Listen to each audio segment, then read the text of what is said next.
आज आपण मूलभूत कर्तव्य कोणकोणती आहेत ही पाहणार आहोत. तीही क्रमानुसार आणि त्यामध्ये कीवर्ड कसे लक्षात ठेवायचे हेही सांगते मी तुम्हाला. घटनेचे पालन. पहिले मूलभूत कर्तव्य. 1. घटनेचे पालन व राष्ट्रध्वज व राष्ट्रगीत यांचा आदर करणे. म्हणजे काय, याच्यात कायदा येत नाही. म्हणजे काय, यामध्ये काय लक्षात ठेवू शकतोय आपण, राष्ट्रध्वज आणि राष्ट्रगीत यांचा आदर करणे. घटनेचे पालन किंवा घटनेचे पालन व राष्ट्रध्वज व राष्ट्रगीत यांचा आदर करणे. यामध्ये राष्ट्रध्वज आणि राष्ट्रगीत हे दोन शब्द कीवर्ड म्हणून आपण लक्षात ठेवू शकतो पहिल्या 1 नंबरच्या कर्तव्यामध्ये. दुसऱ्या नंबरचं काय आहे, राष्ट्रीय स्वातंत्र्य लढ्यास स्फूर्ती मिळालेल्या उदात्त आदर्शाची जोपासना करून अनुकरण करणे. आपण यामध्ये आदर्शाची जोपासना असंही म्हणू शकतो किंवा राष्ट्रीय स्वातंत्र्य लढ्यास स्फूर्ती देणाऱ्या किंवा स्फूर्ती मिळालेल्या हे कीवर्ड म्हणून लक्षात ठेवू शकतोय.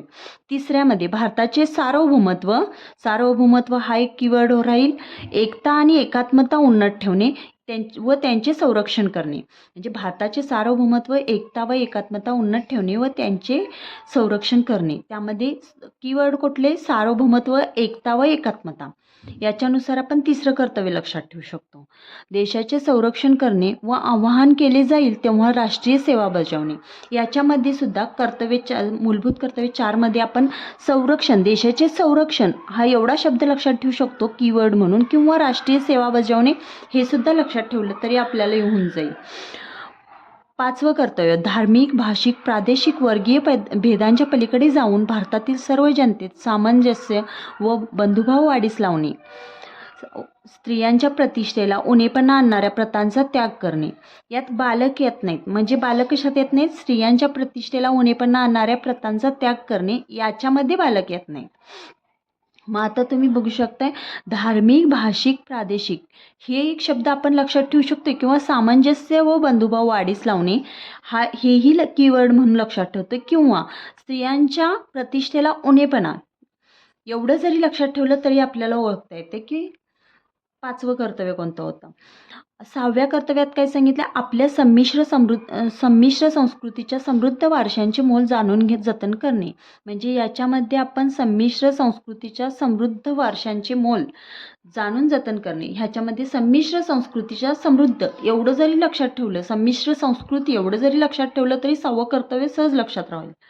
वने, सरोवरे, नद्या, वन्यजीव सृष्टी, नैसर्गिक पर्यावरणाचे रक्षण करून त्यात सुधारणा करणे, प्राणीमात्रावर दया व बुद्धी बाळगणे हे सुद्धा आपण लक्षात ठेवू शकतो. कसे, वने, सरोवरे, नद्या किंवा वन्यजीव सृष्टी, किंवा हे नाही लक्षात ठेवलं तरी नैसर्गिक पर्यावरणाचे रक्षण एवढं जरी लक्षात ठेवलं तरी आपल्याला 7वं कर्तव्य सुद्धा सहज लक्षात राहील. आता 8वं कर्तव्य, विज्ञाननिष्ठ दृष्टिकोन, मानवतावाद आणि शोधक बुद्धी यांचा सुधारणावाद यांचा विकास करणे.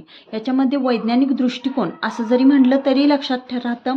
मानवतावाद एक जरी शब्द लक्षात ठेवायचं म्हटलं तरी सहज लक्षात राहतं. सार्वजनिक मालमत्तेचे रक्षण करणे व हिंसाचाराचा निग्रहपूर्वक त्याग करणे. म्हणजे ह्याच्यामध्ये काय आहे ना, सार्वजनिक मालमत्तेचे रक्षण किंवा सार्वजनिक मालमत्तेचे एवढं जरी, सार्वजनिक मालमत्ता हे जरी लक्षात ठेवलं तरी 9वं कर्तव्य आपल्या लक्षात राहते.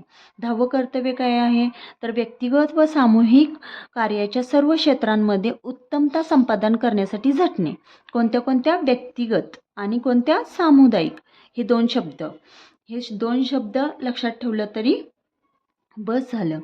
11व्या कर्तव्यामध्ये काय सांगितलं आहे, आपल्या अपत्यास पाळल्यास त्यांच्या वयाच्या 6व्या वर्षापासून ते 14व्या वर्षापर्यंत शिक्षणाची संधी उपलब्ध करून देणे.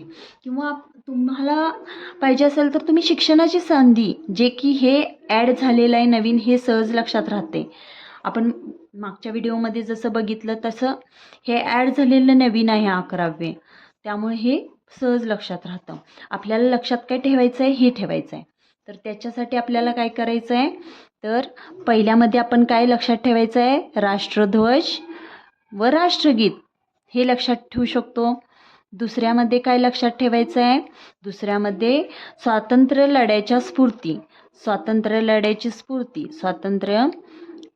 स्फूर्ती एवढं जरी लक्षात ठेवलं तरी तुम्हाला हे लक्षात राहू शकतं.